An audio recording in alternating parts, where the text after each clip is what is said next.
Hello, Sagittarius, Sun, Moon, Rising, as well as Venus placements. I hope you're doing well. Thank you for being here. I'm Jen with Timeline Tarot, and this is your tarot card for the week of February 1st, 2026. I set the intention of this reading to be for Sun, Moon, Rising, as well as Venus placements. So if you have Sagittarius in any of those placements, odds are there is a little message in this reading for you. If you're not sure what your placements are, in the description box is a link where you can obtain your free birth chart. Also in that description box is information on how you can become a time traveler member. Keep in mind, Sag, that this is a collective general reading, not individualized nor personalized to you. So as the messages come through today, just take them how they fit, and if they fit, and if they don't, it's okay. It simply means that it's someone else's message. Also, real quick, little FYI, this is not what you don't see coming for the week ahead. The Tarot card of the week reading is intended to help all of us move forward with our respective journeys. With all of that said, let's begin. Tapping into the Sagittarius collective now for Sagittarius, Sun, Moon, Rising, as well as Venus placements. What does Sagittarius need to learn for the week of February 1st, 2026? What do they need to work on? What do they need to know? Let's get one more shuffle here. Thank you. Your tarot card of the week, Strength. Where do you find your inner strength? At the bottom of the deck, we have Seven of Cups. What situation in your life is bringing you a variety of choices? Okay. Why is Strength the tarot card of the week here for the Sagittarius collective? Where do you find your inner strength? For Sagittarius, Sun, Moon, Rising, as well as Venus placements.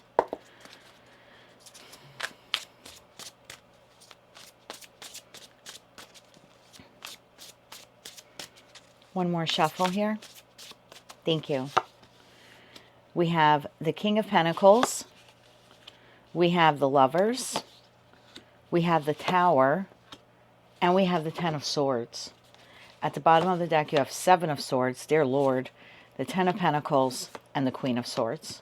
That leaves the Three of Cups, Knight of Swords, the Hermit, and the Seven of Pentacles here at the bottom of the deck. Well, Sagittarius, you either have just come out of a situation, environment, or connection that I heard abusive. So I don't know if it was abusive to you in nature, like emotionally abusive or emotionally oppressive. There might have been some lies or deception here.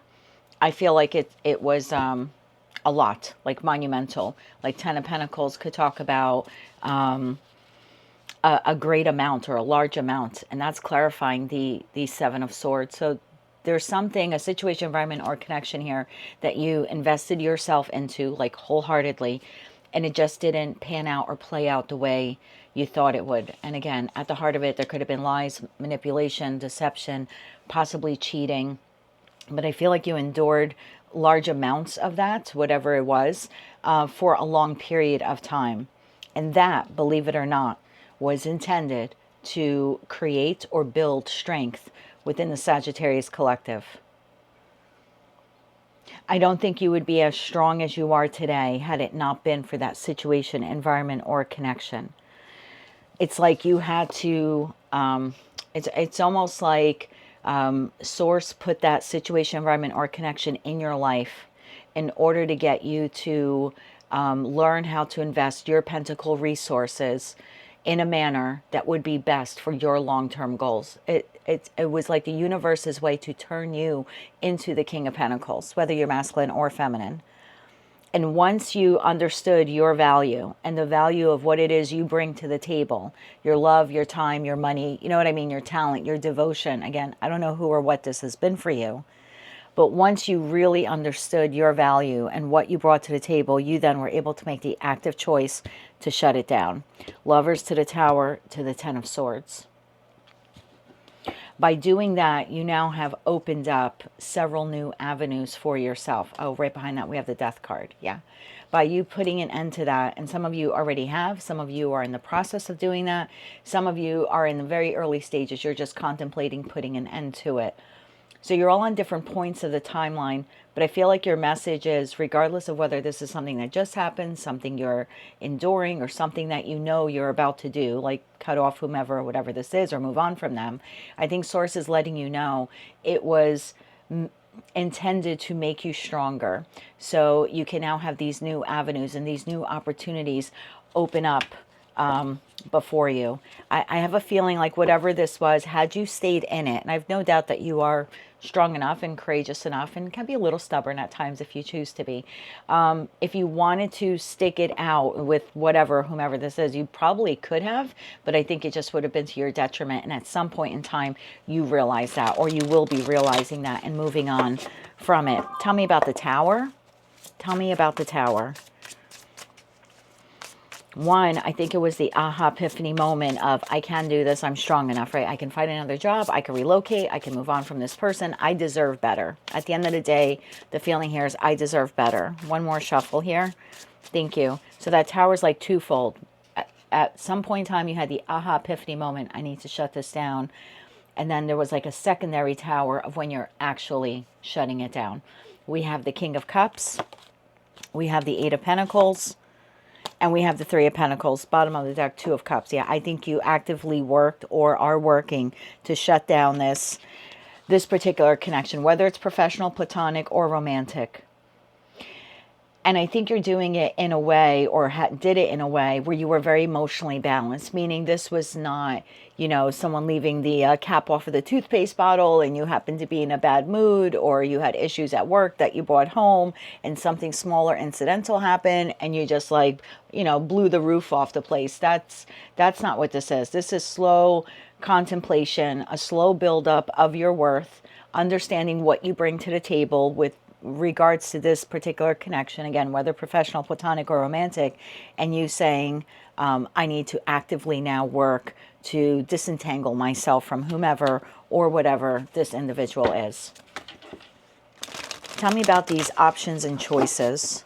And if you haven't done it yet, I feel like your message is you are strong enough to do this, and you deserve a lot more than someone who is actively betraying you. Again, like this could be just being at work and working for an employer who does not value you, you know, doing a lot for your community and not even receiving a thank you. And I see that in my own community where we have people that they don't do it for the thank you. They do it for the love of community, but people really end up Seven of Sorting them and taking advantage of them. And I've seen people give very generously to this little town, and then at some point in time go, you know what, enough. All you people do, or what a lot of you people do, is just take advantage of me and I'm out. So again, I don't know who this was for you, your community, your neighbor, friend, family member, possibly a lover. It could even be, like I said, at work. But I've tapped into a group of you where it's like, enough is enough. I know what I bring to the table. I don't deserve to be treated this way. And therefore, I'm making the active choice to work on moving away from whomever, whatever this is. And I think Source is telling you, if you did it, bravo to you. You have new opportunities opening up. If you're in the middle of doing it, it might be difficult, but hang in there. Better days are on their way. And if you're thinking about doing this, I feel like this is like, I don't know, like your message from Source saying, yes, do it. Because staying in whatever this is would just continue to hurt you and maim you. And at that point, you are an active participant in the pain. Because then you would be allowing this person to treat you this way. And if this is work related, I don't think Source is saying quit your job today, but it is saying to start investing some pentacle resources into finding another employer who would not do this to you or who would not treat you this poorly. Tell me about these Seven of Cups, these new options and choices that are headed towards Sagittarius. And I feel like they come in once you close this out. One more shuffle here. Thank you. Your new options and choices. We have the Celestial Weaver, the Phoenix, and the Seven of Wands, Judgment at the bottom of the deck. The moment you decide to put your foot down and say, enough, I'm finding another job, I'm moving on. I'm not giving so generously to this person or this community group, again, whatever it is, because all they do is take advantage of me. You know, I'm moving away from this friend, or I'm disconnecting from this family member, or I'm ending this romantic partnership. The moment you decide to do that, those options and choices are literally whatever you decide to create. The tarot deck that I use for you is the only one that has the Celestial Weaver and the Phoenix rising from the ashes. So those Seven of Cups there, these different avenues, different paths, different options, different choices, they literally will be whatever you want them to be. I know that sounds crazy, but that's what's here. The moment you put your foot down and you consciously decide to move away from whomever or whatever this is, it's like the world becomes your oyster.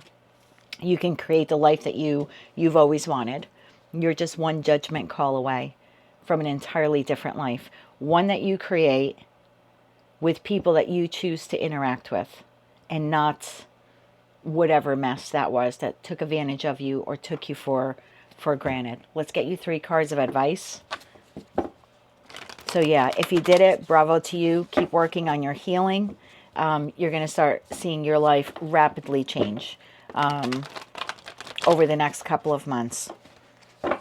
If you have not let this person go, or you haven't moved on from this job, this is your moment to do it. I would harness the power of that full moon in Leo. The strength card is Leo energy, and we have a full moon in Leo on February 1st.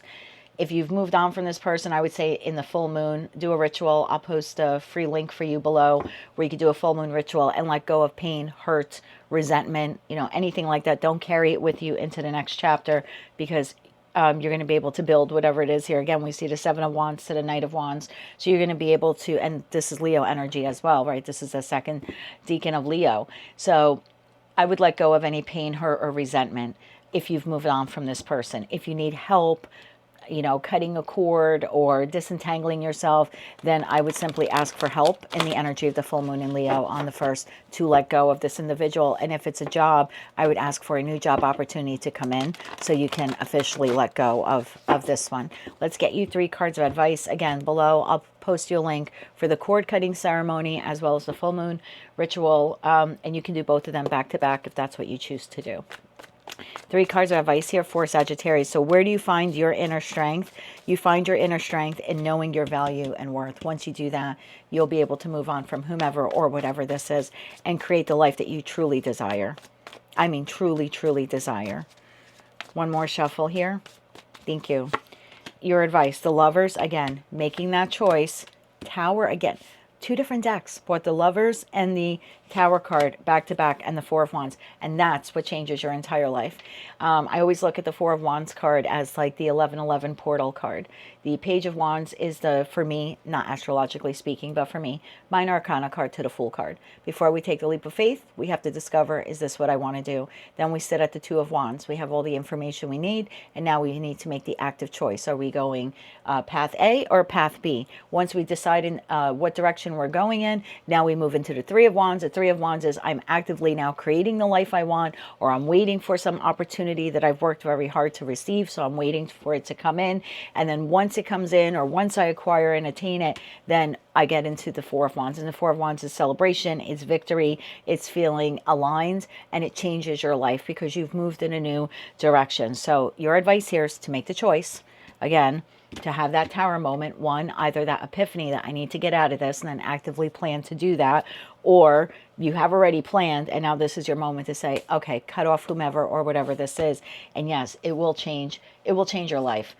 Ace of Cups, 5 of Wands, and the Moon card. I would do this in the energy of the full moon. I would let go, energetically speaking, of whomever or whatever this is. And I would then move towards something new. Something new, something long-lasting. The Fool, there's your new beginning. Something new, something long-lasting, something that is more stable. A situation that you can control. I feel like you had no control in whomever or whatever this was. Like you couldn't force the boss to see you in a better light. You couldn't convince the partner to love you or treat you well, nor should you have to. The right person will know how to do those things for you. The right boss will treat you fairly. The right lover will stand there beside you. The right friend will not turn their back on you. So whomever, whatever it is that you're leaving, I would certainly let them go in that full moon in Leo. And then I would watch some new people and new opportunities come onto your path. And I really get the feeling that if you're able to do this by Leo season, you're at a completely different work environment, or you're completely, and I know Leo season sounds like, oh, it's so far away, but really it's not. Really it's not. I mean, this reading is for the week of February 1st. We've already knocked out the first month of 2026. That's how fast this year will be moving for all of us. So you're well acclimated in the new job. You've relocated maybe to the new place. You're in an entirely new romantic partnership, and I just feel like these new opportunities come in one after another, after another, after another, as soon as you let go of whomever or whatever this is. Fantastic read for you. So where do you find your inner strength? Knowing your value and worth. Once you know that, and I have no doubt that you either have already figured out your value and worth, or you're about to. Once you do that, man, does it change the game. And it, I almost want to say, sets you up for life. That is what I have for you, Sagittarius. The most powerful reading that I've done for this week, and it belongs to you, my love. That's what I have for you. If you like that message, it resonates with you, you want to claim all or part of it, please be sure to click like, share, comment, and subscribe. Hype the video if you're able to do that. And until I read for you again, I am wishing you light, love, and peace.